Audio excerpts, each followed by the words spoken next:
have Mr. Vishal Sharma, Executive Director and CEO, Godrej Industries Chemicals with us.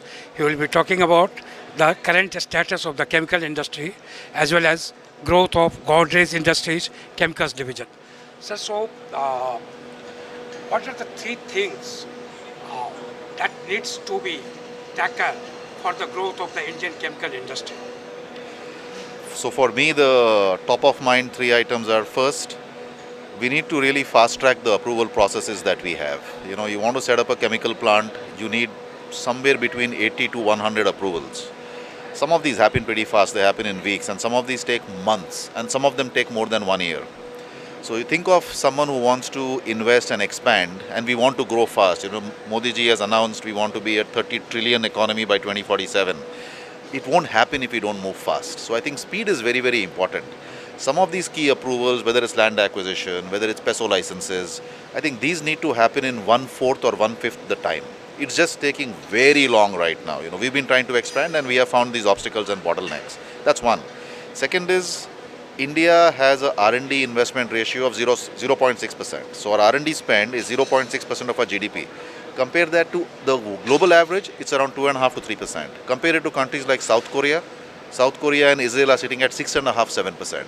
ठीक है, 6.5, 7 पहुंचने में बहुत time लगेगा, but we can at least get to 1.5, 2%. So I think the R&D spends need to go up.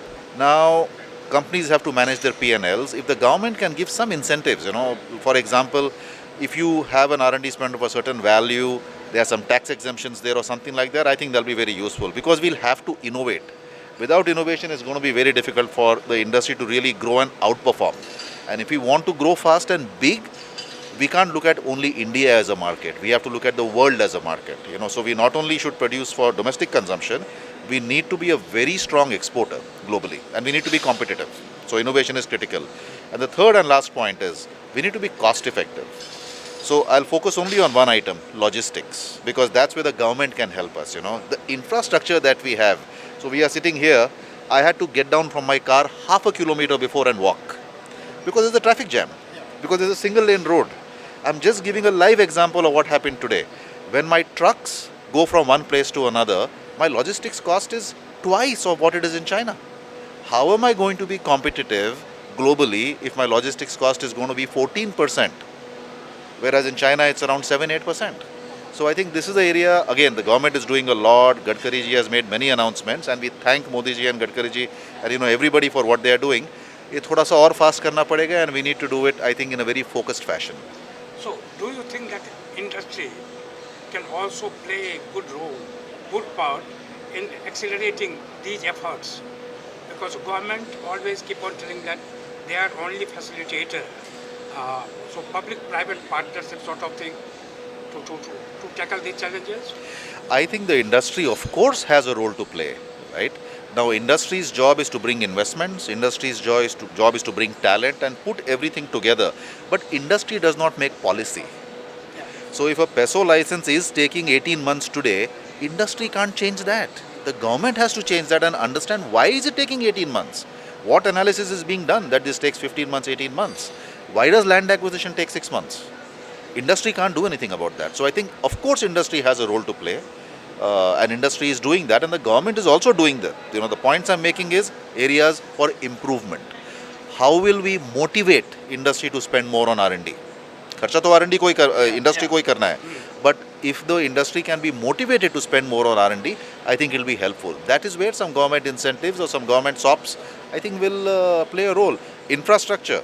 If the road conditions are so bad that your average speed of a truck is 50, 60 kilometers an hour, naturally your costs are going to be much higher. If the same truck travels at 100, you will cut down the time of logistics, you will cut down the cost of logistics. The port turnaround time. I think everything can be looked at for improvement.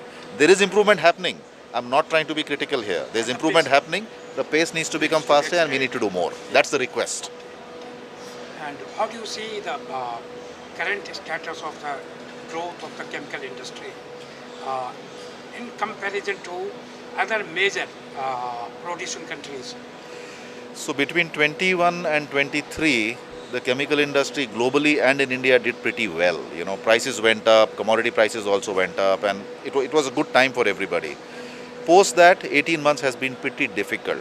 There's been a demand collapse, there's been tremendous destocking, prices have dropped as well. So it's been a difficult period for the chemical industry. But what I'm seeing particularly, in our business and in so many of my colleagues and friends who are running other chemical companies, the whole industry that was here today, I think it's coming back now, step by step. It's recovering quite nicely, and hopefully 3 to 6 months from now, we'll be in a good shape.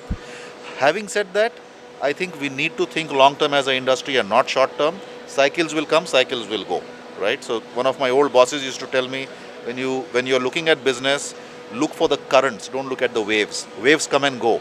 Look for the currents and invest in the long term. That is what we are doing.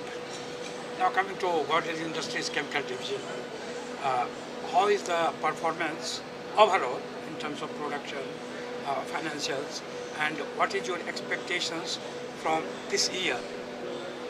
So we are doing quite well this year. We have double-digit volume growth. We have double-digit revenue growth. We will have strong double-digit profit growth as well. We are hiring a lot of people. We are doubling our R&D spend and our R&D resources. We have earmarked more than 800 crores capex in the next 4 years that we'll be spending on expansions and new plant acquisitions. We just acquired one company 2 months back in Ahmedabad, and we are looking at more acquisitions as well. So we are very clearly in growth mode. We are very clearly in expansion mode. Capital is available, and we are moving fast. So can you sir detail some more on the recent acquisition? So we acquired a company that is in the ethoxylation space 2 months back. It's in Ahmedabad at Kheda, and with that we expand into ethoxylates ourselves. We were doing some of it earlier, but we were outsourcing. So now we are doing it ourselves. In the near future, we'll be announcing another acquisition, which will actually take us into a different segment, a new segment where we are not present today. So that's our effort. As I said, it's about growth, it's about expansion. And you are also taking a lot of sustainability initiatives. So if you can elaborate some, Sure, what are the sure. So, latest initiatives? absolutely. The Godrej Group is 127 years old in this company, and it's a very value-driven group. So we are part of that group, and we are a very value-driven company. Sustainability is in our DNA, very clearly, because it's good for the environment, it's good for people, it's good for business. We have hit about 65% in terms of our total energy consumption coming from renewable energy. We've reduced our waste to landfill by about 30% over the last few years.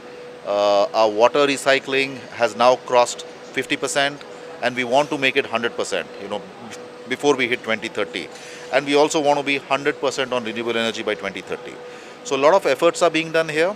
We've just signed a contract with a company to enhance our green energy utilization, both wind and solar hybrid, at our Walia plant. We are looking at ways to expand at the Ambernath plant as well. And in fact, I'll make one point here.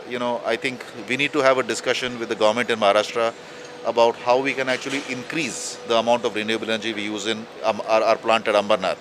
Because right now, the laws don't allow us to go beyond a point. So it's a constraint. That's again someplace we'll go and ask the government for help.